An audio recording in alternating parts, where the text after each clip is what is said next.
Hello students, myself Prashant Kumar Srivastav. Please like, subscribe and share my YouTube channel.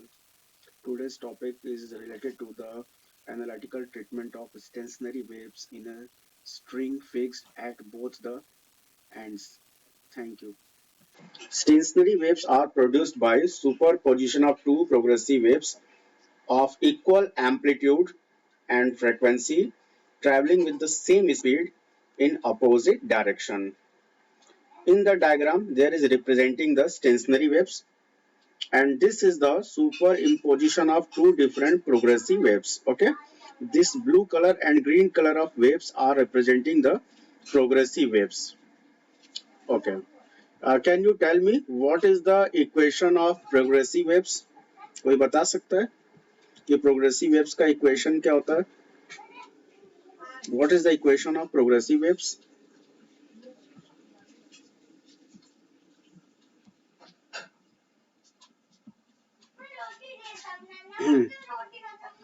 Please tell me what is the equation of progressive waves? आप लोगों ने simple harmonic motion में पढ़ा होगा y is equal to A sine omega t minus k x या y is equal to A sine omega t plus k x. Okay,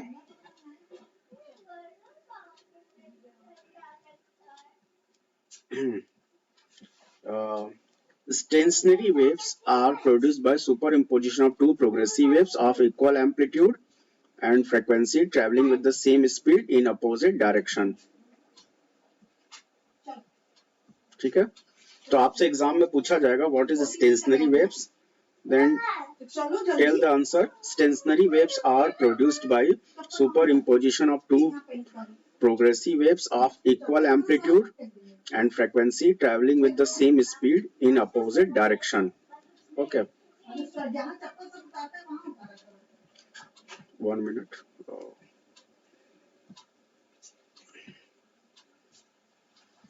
ठीक है, this is about the stationary waves. Okay, this is the definition of stationary waves. Stationary waves are the superimposition of two progressive waves of equal amplitude and frequency traveling with the same speed in opposite direction.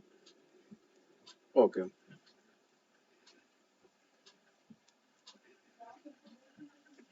ठीक है, तो ये तो हो गया stationery waves के बारे में. अब देखिए प्रोडक्शन ऑफ स्टेशनरी वेव्स. ये तो पिछले क्लास में मैंने बताया था how stationary waves are produced. There are, this is the method of the production of stationary waves. Okay, ये देखो सामने डायग्राम में आपको दिख रहा होगा. This is the signal generator through which we are supplying the frequency, and this is equal to the frequency of a string. When both frequency are matched, then the vibration of strings increases. Vibration of strings are increases. Okay, and it creates the frequency. This is the diagram of stationary waves. There I am representing the, this is the diagram of stationary waves. This is the superimposition of two different waves. ठीक है, यहाँ देखो यहाँ पे आपको diagram, 1 minute. हाँ, तो यहाँ देखो ये डायग्राम आपको दिख रहा होगा. This is the diagram of stationary waves.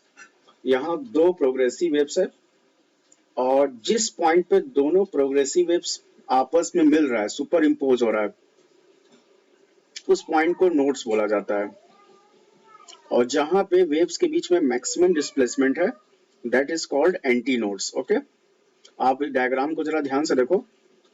देख रहे हो एक पॉइंट पे डिस्प्लेसमेंट 0 है और एक पॉइंट पे देखो मैक्सिमम डिस्प्लेसमेंट है between the waves.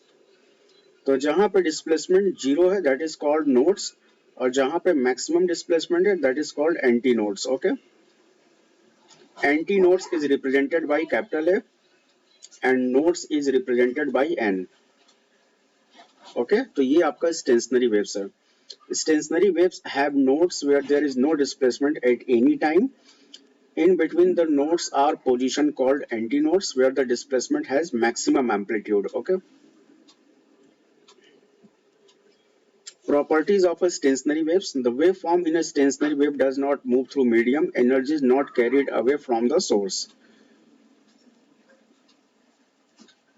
The amplitude of a stationary wave varies from zero at a node to maximum at an antinode and depends on position along the wave. Okay तो देखो nodes पे amplitude zero होता है और anti nodes पे displacement maximum होता है. That is called amplitude.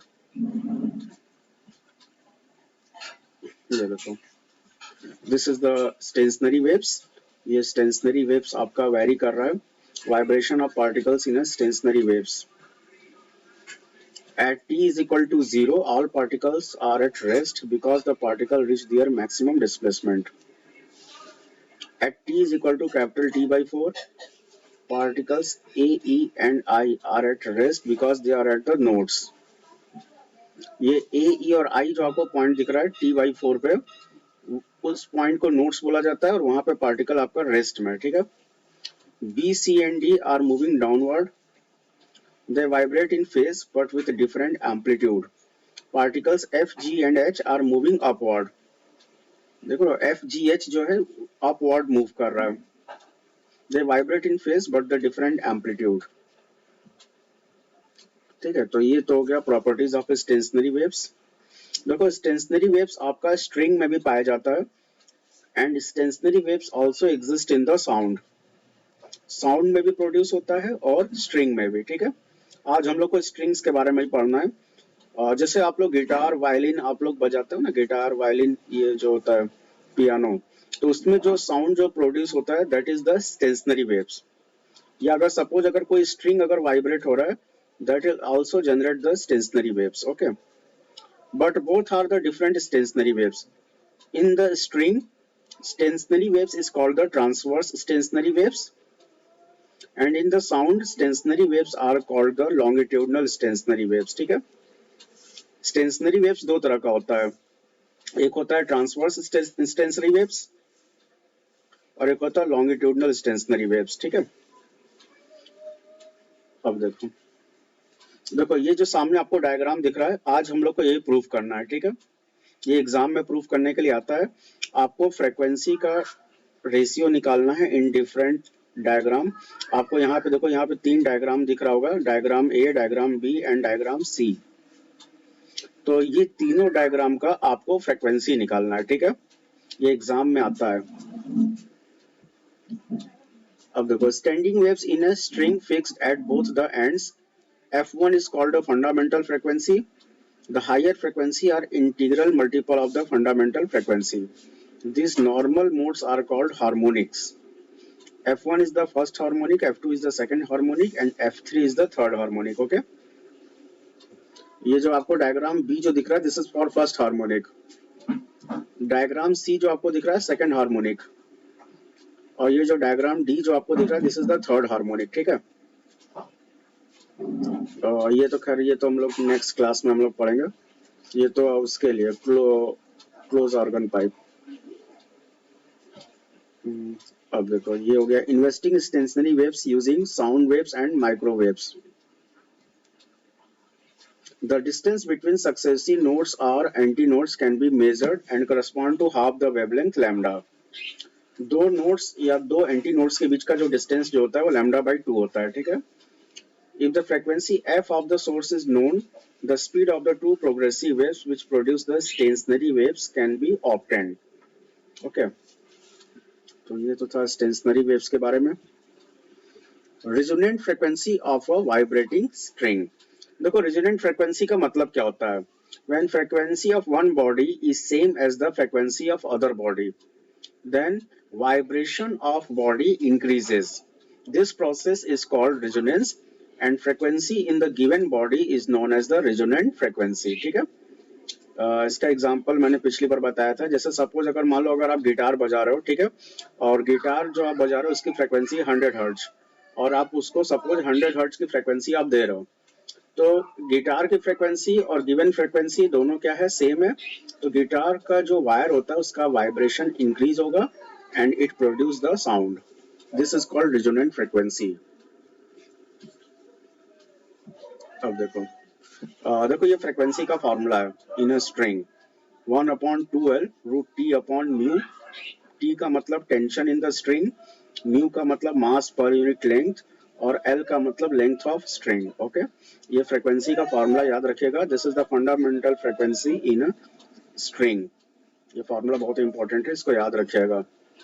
The frequency of vibration depends on the mass per unit length of the string, second tension in the string, third length of the string. Okay, ये frequency का formula है। Vibration in air column, खैर अभी air column हम लोग को अभी बाद में पढ़ना है। ये देखो यही हम लोग को आज पढ़ना है, ठीक है। Standing waves in a string. एक मिनट को एंट्री कर।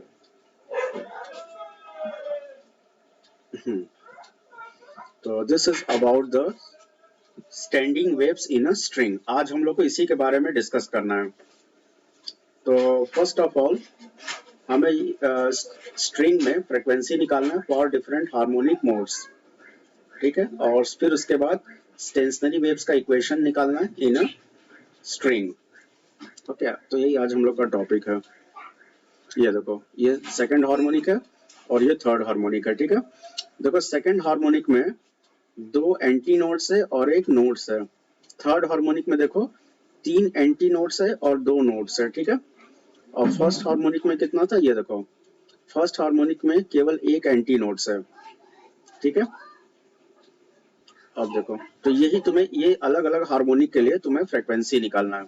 फर्स्ट हार्मोनिक के लिए या जिसको हम लोग फंडामेंटल बोलते हैं, इसके लिए फ्रीक्वेंसी न्यू 1 होगा, और सेकंड हार्मोनिक के लिए फ्रीक्वेंसी न्यू 2 होगा, और ये थर्ड हार्मोनिक के लिए फ्रीक्वेंसी न्यू 3 होगा, ठीक है। और तीनों के फ्रीक्वेंसी का हमें रेशियो निकालना है। ये डायग्राम आप लोग याद रखेगा, इसकी डायग्राम का हम लोग को यूज करना है। This is the string which is connected at both the ends.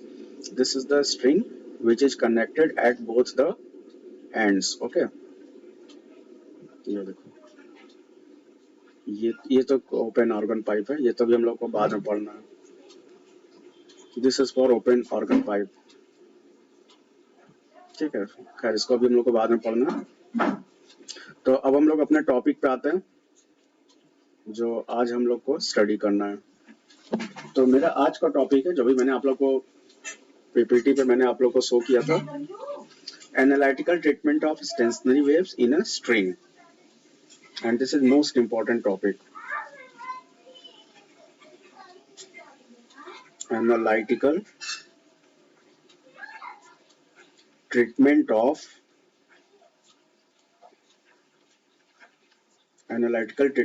String.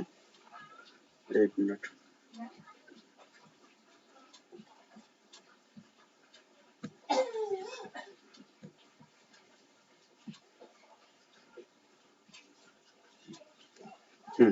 Analytical treatment of stationary waves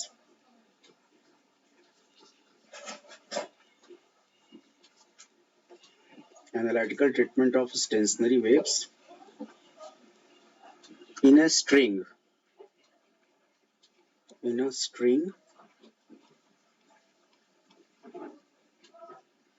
fixed at both the ends, fixed at both the ends, okay,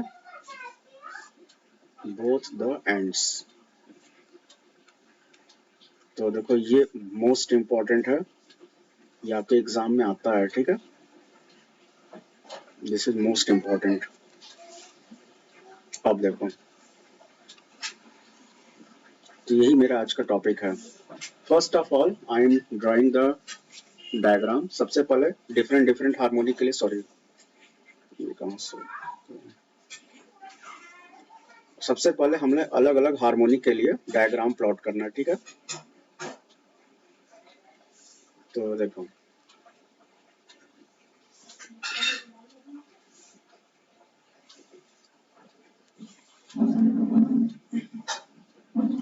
this is the diagram for first harmonic,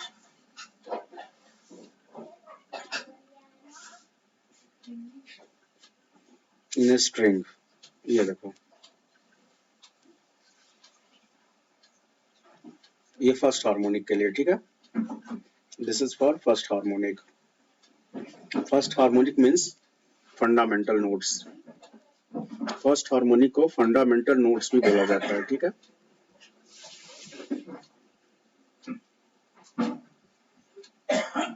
first harmonic is also known as fundamental notes. Okay, तो देखो इस point पे x is equal to 0 है और इस वाले point पे x is equal to l है, ठीक है। और ये जहां पे मैक्सिमम डिस्प्लेसमेंट होता है इसको बोला जाता है एंटी नोड्स, और जहां पे ये displacement 0 that is called nodes. Nodes को n से रिप्रेजेंट करते हैं और एंटी नोड्स को कैपिटल S है, ठीक है। तो देखो you know that this stationary waves is the superimposition of two different progressive waves, okay। तो कोई बता सकता है what is the equation of progressive waves? Equation of progressive waves कोई बता सकता है? आप लोग सिंपल हार्मोनिक मोशन में पढ़े होंगे, नहीं? इक्वेशन ऑफ प्रोग्रेसिव वेव्स किसी को पता है? नहीं। प्रोग्रेसिव वेव्स का इक्वेशन होता है y1 is equal to this is a sine omega t minus kx, okay. ये याद रखिएगा, ये प्रोग्रेसिव वेव्स का इक्वेशन है, ठीक है, याद रखिएगा। और देखो नीचे जो आपको जो ये रिफ्लेक्ट होकर के ये जो वेव्स वापस आ रहा है ये भी आपका प्रोग्रेसिव वेव्स है, ठीक है। देख रहे हो एक वेव्स जो है लेफ्ट से राइट में जा रहा है और ये जो दूसरा वेव्स जो है ये लेफ्ट से राइट में वापस आ रहा है, सॉरी राइट से लेफ्ट में वापस आ रहा है, तो ये रिफ्लेक्टेड वेव है। तो ये जो आपका जो रिफ्लेक्टेड वेव जो है ये भी आपका प्रोग्रेसिव वेव्स है, ठीक है। तो equation of second progressive waves, second progressive waves, तो ये जो रिफ्लेक्टेड जो वेव है ये भी आपका प्रोग्रेसिव वेव्स है। और बताओ इसका जो इक्वेशन जो होगा ये भी सेम होगा, ठीक है, y2 is equal to a sine omega t plus kx, ठीक है। लेकिन हाँ एक चीज और, यहाँ पे आप लोग माइनस का साइन लगा देना, क्यों? क्योंकि ये रिफ्लेक्ट होके आ रहा है, रिफ्लेक्ट होके आ रहा है इसलिए यहाँ पे हम लोग माइनस का साइन लगा देंगे, ठीक है। अब देखो both waves are superimpose to each other, then from principle of superposition, from principle of superposition कोई बता सकता है what is the principle of superposition? कोई बता सकता है? अब पिछले क्लास में हम लोगों ने डिस्कस किया था प्रिंसिपल ऑफ सुपरपोजिशन, कोई बता सकता है? नहीं। y is equal to y1 plus y2 होता है, ठीक है। This is the principle of superposition. y1 is the displacement of first wave, y2 is the displacement of second wave and y is the displacement of resultant wave, ठीक है। y1 y2 का value put कर दो, तो बताओ y1 कितना दिया हुआ है, this is a sine omega t minus kx, और y2 की वैल्यू पुट कर दो minus a sine omega t plus kx, ठीक है। a कॉमन हो जाएगा, a को कॉमन ले लो, तो ब्रैकेट में आपको मिल गया sign omega t minus k x और प्लस हो जाएगा sign omega t plus k x, okay. अब देखो यहाँ पे तुम्हें ट्रिग्नोमेट्री का एक फॉर्मूला यूज करना है। ट्रिग्नोमेट्री का एक फॉर्मूला होता है, क्लास 11 में पढ़ाया जाता है, जिससे sine C plus sine D, sine C plus sine D, ठीक है। ये फॉर्मूला आप लोग याद रखेगा, sine C plus sine D, this is equal to 2 sine C plus D by 2 और इनटू होता है cos C minus D by 2, ठीक है। इसी सेम फॉर्मूले को यहाँ पे अप्लाई करना है, तो इस फॉर्मूले को जब हम यहाँ पे अप्लाई करेंगे तो y इज इक्वल टू आ जाएगा a, और ये ब्रैकेट में आपको मिल जाएगा 2 sine this is omega T और इनटू सेकंड आपको मिल जाएगा कॉस के एक्स, ओके, ये आपको मिल गया। और ये जो आपको मिला है this is the equation of stationary waves in a string, ये स्ट्रिंग में स्टेशनरी वेव्स का इक्वेशन है, ठीक है। तो देखो अभी मैंने स्टेशनरी वेव्स का मैंने इक्वेशन निकाला है। अब हमको क्या निकालना है, अब हमको फ्रीक्वेंसी निकालना है, ठीक है।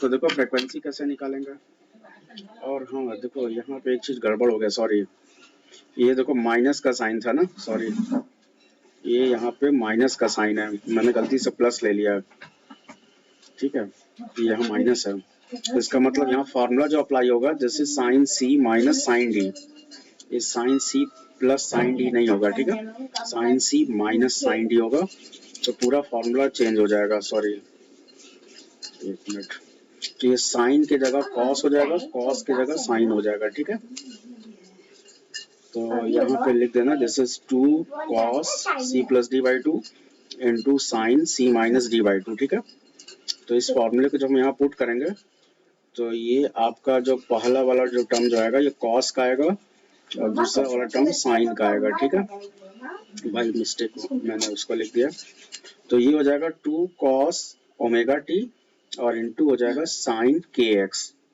ओके। अब देखो, तो हमको यहाँ पे फ्रीक्वेंसी निकालना है अलग अलग हार्मोनिक के लिए, ये देखो डायग्राम आपको दिख रहा है, ये जो मैंने डायग्राम जो बनाया था this is for first harmonic, ये जो मैंने डायग्राम जो बनाया this is for first harmonic, okay, this is for first harmonic. इसी तरह देखो अगला जो डायग्राम जो होगा this is for second harmonic, तो देखो जैसे सपोज मान लो ये जो आपका है this is for second harmonic, ठीक है, तो सेकंड हार्मोनिक में क्या होता है, सेकंड हार्मोनिक में दो नोट्स होते हैं, ठीक है, सेकंड हार्मोनिक में दो नोट्स होते हैं, जैसे देखो फर्स्ट नोट यहाँ पर है और ये सेकंड नोट आपको यहाँ मिल रहा है, ठीक है, ये देखो सेम इसी तरीके से अब ये सेकंड वेव्स जो आ रहा है ये एक नोट्स यहाँ दिया और ये देखो दूसरा नोट्स आपको यहाँ पे दे रहा है, ठीक है, इस तरह से। तो ये दूसरा जो मैंने जो डायग्राम बनाया this is the second harmonic, okay, ठीक है ना, तो ये याद रखिएगा this is the second harmonic, ये जो मैंने रेड वाला बनाया, ठीक है, इसको बोला जाता है सेकंड हार्मोनिक। और इसी तरह से अगर मान लो थर्ड हार्मोनिक अगर है तो थर्ड हार्मोनिक में क्या होता है कि वेव्स जो होता है दो बार सुपर इम्पोज होता है, ठीक है, पहले एक काम करते हैं, पहले क्यूब हम ड्रॉ कर लेते हैं, this is for third harmonic, ये देखो ये एक तुम्हारा जो है ट्यूब है, इसमें स्ट्रिंग दोनों एंड पे कनेक्टेड है, स्ट्रिंग दोनों एंड पे कनेक्टेड है और ये इस बार दो बार सुपर इम्पोज होगा, ये देखो ये यहाँ पे एक बार सुपर इम्पोज होगा और फिर इस पॉइंट पे सुपर इम्पोज होगा, देखो ये दोनों वेव्स, ये देख रहे हो, ये देखो एक यहाँ पे सुपर इम्पोज हुआ और ये देखो एक यहाँ पे सुपर इम्पोज हो रहा है, तो आपको यहाँ पे कितने बार नोट्स मिल रहे हैं, दो बार मिल रहा है, एक इस पॉइंट पे और एक इस पॉइंट पे, दिस इज नोट्स, ओके, और पिछली बार केवल एक ही नोट्स मिल रहा था, ठीक है, तो यही है, तो इस थर्ड वाले को बोलते हैं हम लोग third harmonic, this is third harmonic, okay. अब देखो अब इस अलग अलग हार्मोनिक के लिए हमें फ्रीक्वेंसी निकालना है, ठीक है, सपोज इसके लिए फ्रीक्वेंसी क्या है न्यू 1, इसके लिए फ्रीक्वेंसी क्या है न्यू 2 और इसके लिए फ्रीक्वेंसी क्या है न्यू 3, ओके, तीनों के लिए फ्रीक्वेंसी निकालना है, तो देखो कैसे निकालेंगे, तो फ्रीक्वेंसी निकालने के लिए हमें कोई एक पॉइंट कंसीडर करना पड़ेगा, या तो x इज इक्वल टू 0 या तो x is equal to l, ठीक है, तो सपोज मान लो हम x is equal to l ले रहे हैं, the first boundary condition y is equal to 0, x is equal to 0 is satisfied automatically by equation 1, the second boundary condition y is equal to 0 and x is equal to l will be satisfied, okay, this will be true for all values of t only if, अब देखो अगर suppose मान लो मैंने क्या किया, मैंने ले लिया x is equal to l, आपको मेरे ख्याल से डायग्राम में देखो, डायग्राम में दिख रहा होगा ये x इज इक्वल टू 0 है और ये वाला point x is equal to l है, ये देखो यहाँ इसमें भी देखो x इज इक्वल टू 0 है और ये आपका x is equal to l है, ठीक है, तो सपोज अगर हम x is equal to l ले रहे हैं तो x is equal to l पे y जो होगा डिस्प्लेसमेंट जो होगा वो 0 होगा, ठीक है, y 0 होगा, ठीक है, तो देखो तो ये आपको जो इक्वेशन जो दिख रहा है स्टेशनरी वेव्स का मैंने इक्वेशन जो निकाला ना, ये देखो ये इक्वेशन दिख रहा है, तो इस इक्वेशन में आप एक काम करो y की जगह 0 पुट कर दो, ठीक है, और साइन के एक्स दिख रहा है तो x की जगह l रख दो तो ये हो जाएगा साइन के एल हो जाएगा, ठीक है। तो देयरफॉर तो साइन के एल। और बताओ जीरो कब होता है, आपको पता है जीरो कब होता है? यस ये नहीं एज्यूम नहीं करना। हाँ ये देखो, ये डायग्राम आप देख रहे हो ना, ये x is equal to L दिख रहा है। इस पॉइंट पे देखो दोनों वेव्स सुपर इम्पोज हो रहा है ना, तो सुपर इम्पोज होने का मतलब कि दोनों का डिस्प्लेसमेंट यहाँ पे कितना है, जीरो है। ये देखो फर्स्ट हार्मोनिक वाला देखो, जहाँ पे हम लोग नोट्स n ले रहे हैं, तो इस पॉइंट पे देखो x अगर l है तो x is equal to L पे ये y जीरो है। तो इसलिए मैंने क्या किया है कि जैसे सपोज अगर हम x is equal to L अगर ले रहे हैं तो इस पॉइंट पे मैंने y को जीरो मान लिया, ठीक है। तो ये जो स्टेशनरी वेव्स का जो इक्वेशन आया, इस इक्वेशन में y की जगह जीरो पुट कर दो और x की जगह l। ओके एक मिनट।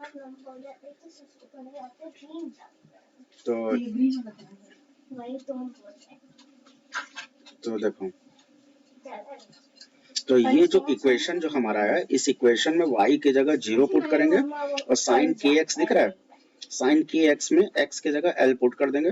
कॉस ओमेगा टी हम नहीं ले रहे हैं, हम केवल साइन के एक्स ले रहे हैं, ठीक है, x is equal to L के लिए। तो बताओ ये जीरो कब आता है, आप लोगों ने पढ़ा होगा जीरो जो होता है दिस इज साइन जीरो ना, साइन जीरो की वैल्यू जीरो होती है ना, तो जीरो की जगह हम लोग साइन जीरो लेंगे, तो ये साइन के एल जो होगा साइन जीरो के इक्वल होगा। या देखो ट्रिग्नोमेट्री में ये साइन जीरो का एक जनरल सॉल्यूशन पढ़ाया जाता है, sine n pi plus theta, तो थीटा की जगह जीरो पुट कर देंगे तो k l, therefore k l is equal to क्या हो जाएगा, this is n pi. Okay k l is equal to n pi, k की वैल्यू पुट कर दो, के का फॉर्मूला होता है 2 pi upon lambda into l and this is equal to n pi. तो ठीक है ना, तो ये देखो मैंने k की जगह 2 पाई अपॉन लैम्डा पुट कर दिया, ठीक है। ये फॉर्मूला है, this is force constant, k का मतलब होता है force constant and this is 2 pi upon lambda, lambda का मतलब वेवलेंथ। अब पाई से पाई कैंसिल हो जाएगा, देखो ये पाई से पाई कैंसिल हो गया, तो therefore lambda is equal to कितना आ जाएगा, lambda is equal to 2l upon n, ठीक है। तो देखो ये तुमको क्या मिल गया, दिस इज वेवलेंथ। तो जरा ये बताओ अगर वेवलेंथ अगर मिल गया तो क्या फ्रीक्वेंसी नहीं निकल जाएगा, फ्रीक्वेंसी भी निकल जाएगा। आप लोगों ने वेवलेंथ और फ्रीक्वेंसी के बीच का एक फॉर्मूला पढ़ा होगा, क्यों, वेवलेंथ और फ्रीक्वेंसी के बीच में एक फॉर्मूला होता है, you know that speed of sound v is equal to होता है न्यू लैम्डा। आई थिंक ये फॉर्मूला आप लोगों ने पढ़ा होगा, speed of sound v is equal to nu lambda. तो हमें फ्रीक्वेंसी निकालना है, तो न्यू इज इक्वल टू हो जाएगा v upon lambda, therefore lambda की वैल्यू पुट कर दो, तो बताओ न्यू इज इक्वल टू हो जाएगा v, what is lambda, lambda कितना है 2l अपॉन n, n ऊपर चला जाएगा, तो बताओ ये आ जाएगा n इंटू वी अपॉन 12। तो देखो ये आ गया फ्रीक्वेंसी, ठीक है, और यही हम लोग को फाइंड आउट करना था। This is our method to find out the frequency of the stationary waves in a string. Okay तो ये स्ट्रिंग में फ्रीक्वेंसी का फॉर्मूला है, ठीक है। अब देखो, अब हमको ये अलग अलग हार्मोनिक्स के लिए निकालना है। तो जैसे सपोज मान लो दिया हुआ है फॉर फर्स्ट हार्मोनिक, तो फॉर फर्स्ट हार्मोनिक अगर दिया हुआ है तो बताओ फर्स्ट हार्मोनिक का मतलब होता है, this is also known as fundamental frequency, this is also known as fundamental frequency. Okay fundamental frequency या फर्स्ट हार्मोनिक एक ही चीज होता है, ठीक है। तो इसके लिए n कितना पुट करेंगे, n इज इक्वल टू 1, तो n की जगह 1 पुट कर दो, तो बताओ फ्रीक्वेंसी आपको मिल जाएगा फर्स्ट हार्मोनिक के लिए न्यू 1, तो बताओ कितना आएगा v अपॉन 2l ना, तो ये आपका आ गया, this is the frequency of first harmonic nu 1 is equal to v upon 2l। Okay तो इसी तरह सेकंड हार्मोनिक के लिए निकाल लो, फॉर सेकंड हार्मोनिक।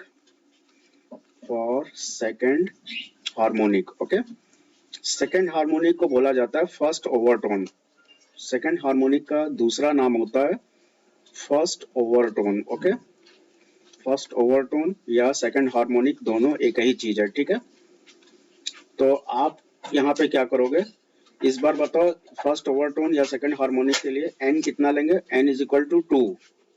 तो ये जो फ्रीक्वेंसी का फॉर्मूला है, फ्रीक्वेंसी का फॉर्मूला क्या था, फ्रीक्वेंसी का फॉर्मूला ऊपर देखो मैंने अभी प्रूव किया है, nu is equal to n into v upon 2l।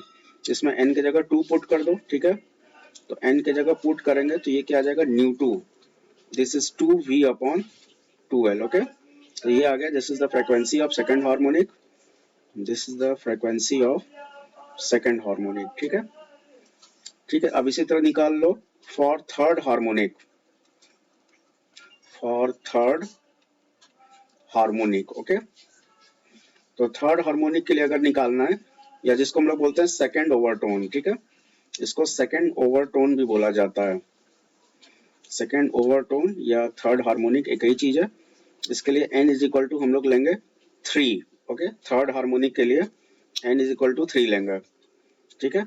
अब इसको फ्रीक्वेंसी का फॉर्मूला में पुट कर दो। फ्रीक्वेंसी का फॉर्मूला आपको पता है, अभी जस्ट मैंने प्रूव किया है, nu is equal to n into v upon 2l। Put कर दो यहाँ पे, तो जब यहाँ पुट करोगे तो देयरफॉर फ्रीक्वेंसी क्या मिलेगा, न्यू 3, n की जगह 3 पुट कर देंगे, 3v upon 2l। Okay, this is frequency and this is the frequency of third harmonic. Okay, तो न्यू 1, न्यू 2 और न्यू 3 आ गया, ठीक है। अब देखो आपको तीनों फ्रीक्वेंसी का रेशियो निकालना है। तो तीनों फ्रीक्वेंसी का अगर रेशियो अगर निकालना है तो it means nu 1 is to nu 2 is to nu 3। Okay, तो न्यू 1 की वैल्यू पुट कर दो, न्यू 1 कितना है, v अपॉन 2l, और बताओ न्यू 2 क्या है, 2v अपॉन 2l, और बताओ न्यू 3 क्या है, 3v अपॉन 2l ना। तो v अपॉन 2l से सबको डिवाइड कर दो, तो बताओ अगर v अपॉन 2l से सबको डिवाइड करेंगे तो nu 1 is to nu 2 is to nu 3। तो बताओ ये कितना बचेगा 1, यहाँ कितना बचेगा 2 और यहाँ कितना बचेगा 3। It means 1 is to 2 is to 3। This is the ratio of frequency of a stationery waves in first harmonic, second harmonic and third harmonic in a given string. ये देखो, ये आपको दिख रहा है ना, ये फर्स्ट हार्मोनिक था, ये सेकंड हार्मोनिक था, और ये देखो ये नीचे थर्ड हार्मोनिक था, और ये तीनों के लिए फ्रीक्वेंसी का रेशियो है 1 is to 2 is to 3। यही एग्जाम में प्रूव करने के लिए आता है, ठीक है। एग्जाम में आप लोग के 5 मार्क्स में जरूर प्रूव करने के लिए आएगा, और केवल एग्जाम में नहीं, ये आपके कंपटीशन एग्जाम में भी पूछा जाता है। This is very important question, what is the frequency, what is the ratio of frequency in stationery waves of a given string. ये बहुत इंपॉर्टेंट क्वेश्चन है। तो फ्रीक्वेंसी का रेशियो होता है 1 is to 2 is to 3। Okay, ये याद रखिएगा आप लोग। तो this is for a given string, यही आपका स्ट्रिंग के लिए, ठीक है। अभी मैंने आप लोग को एक पीपीटी जो मैंने शो किया था, एक बार फिर से हम आप लोग को दिखा देते हैं। ये देखिएगा, हाँ ये देखो, ठीक है। तो देखो कहाँ चला गया, एक मिनट, आप लोग को हम स्टार्टिंग से दिखाते हैं।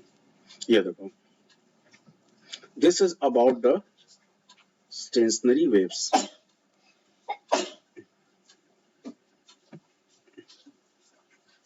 ठीक है, ये देखो स्टेशनरी वेव्स ऑन स्ट्रिंग, ठीक है। स्टैंडिंग वेव्स या stationary waves both are the same thing, ये तो मैंने बताया आपको। The vibration mode associated with string for example have pattern called standing waves. Standing waves are combination of two waves moving in opposite direction to each other. They have particular points, they are fixed frequency, whereas other point between them vibrate with a maximum amplitude. Notes, anti-notes ये तो मैंने आप लोग को बता ही दिया। Point on the string that are rest all the time and have zero amplitude, और anti notes का मतलब point that move with the maximum amplitude. ठीक है, ये देखो, ये पॉइंट ए और पॉइंट सी जो है इसको नोट्स बोला जाता है, और ये जो बी और डी जो है this is anti notes. Okay, ठीक है, ये देखो ए और सी क्या है नोट्स, बी और डी क्या है एंटी नोट्स। अब देखो ये तो फ्रीक्वेंसी का फॉर्मूला अभी जस्ट मैंने आप लोग को प्रूव करके मैंने दिखाया है, v अपॉन 2l होता है, n into v upon 2l। ठीक है, तो ये हो गया। ये देखो ये फर्स्ट हार्मोनिक है, this is the first harmonic. First harmonic में देखो केवल एक ही एंटी नोट्स बन रहा है, ठीक है, ये तो क्वेश्चन है, 1 मिनट।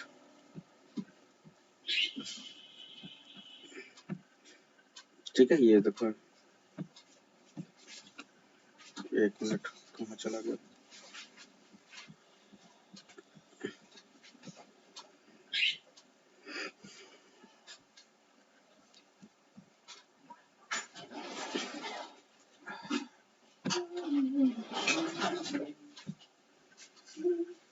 हाँ, ये देखो, तो ये आपका स्टेशनरी वेव्स है। This is about the stationary waves.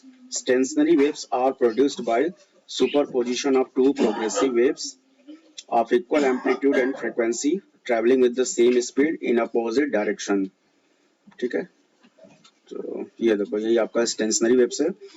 तो जहाँ पे जीरो डिस्प्लेसमेंट है उसको नोड्स बोला जाता है, और जहाँ मैक्सिमम डिस्प्लेसमेंट है उसको एंटी नोड्स बोला जाता है। ठीक है, अब देखो, ये देखो, यही मैंने अभी प्रूव किया था। Standing waves in a string fixed at both the ends. ये सामने जो आपको स्क्रीन पे दिख रहा है, अभी जस्ट मैंने ये आप लोग को प्रूव करके दिखाया है। ठीक है, modes of vibration of string, ये देखो, ये फर्स्ट हार्मोनिक है जिसको फंडामेंटल बोलते हैं, सेकंड नंबर पे सेकंड हार्मोनिक है जिसको फर्स्ट ओवरटोन बोलते हैं, और तीसरा वाला देखो थर्ड हार्मोनिक है जिसको हम लोग सेकंड ओवरटोन्स बोलते हैं। ठीक है, तो केवल आपको शुरू के 3 निकालना है, बाकी के 2 निकालने की जरूरत नहीं है। फर्स्ट हार्मोनिक में केवल एक एंटी नोट्स है, 2 नोट्स है। सेकंड हार्मोनिक में 2 एंटी नोट्स है और 3 नोट्स है। और थर्ड हार्मोनिक में देखो 3 एंटी नोट्स है और 4 नोट्स है। ओके, तो यही आपको यहाँ पे निकालना था। आई थिंक सबको समझ में आ गया होगा। तो यही आप लोग के एग्जाम में, यही जो है स्ट्रिंग के लिए फ्रीक्वेंसी निकालने के लिए एग्जाम में आता है। ठीक है, ये देखो, this is the first harmonic. First harmonic के लिए, फर्स्ट हार्मोनिक में 2 नोट्स है और एक एंटी नोट्स है। ये देखो, ये आपका सेकंड हार्मोनिक है। सेकंड हार्मोनिक में देखो 3 नोट्स है और 2 एंटी नोट्स है। और ये देखो थर्ड हार्मोनिक, यहाँ पे देख रहे हो, यहाँ पे 3 एंटी नोट्स है और 4 नोट्स है। ओके, तो ये तो खैर, ये तो अब हम लोग नेक्स्ट क्लास में पढ़ेंगे। This is the open organ pipe. ये सामने आपको जो डायग्राम जो दिख रहा है, ये ओपन और क्लोज ऑर्गन पाइप है। ये नेक्स्ट क्लास में पढ़ना है। ये देखो, ये ओपन ऑर्गन पाइप के लिए, ये अभी नहीं पढ़ना है। तो खैर, मेरे ख्याल से सबको समझ में आ गया होगा आज जो मैंने डिस्कस किया क्लास में। This is the stationary waves in a string in first harmonic, second harmonic and third harmonic. Okay, तो आज के लिए केवल इतना ही है। अगर आप लोग कुछ क्वेश्चन का आंसर देना चाहो तो दे सकते हो। ये देख रहे हो, या आप लोग को कुछ पूछना है, कोई डाउट है तो वो भी आप लोग पूछ सकते हो। कोई क्वेश्चन या कोई डाउट हो तो।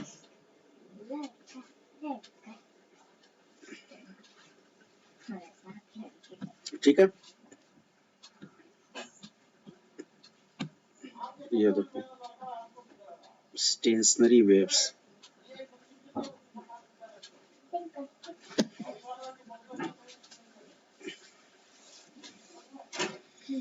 There is some question related to the today's topic. There is some question related to the today's topic. खैर छोड़िए, अच्छा रहने दीजिए, आज के लिए केवल इतना ही है।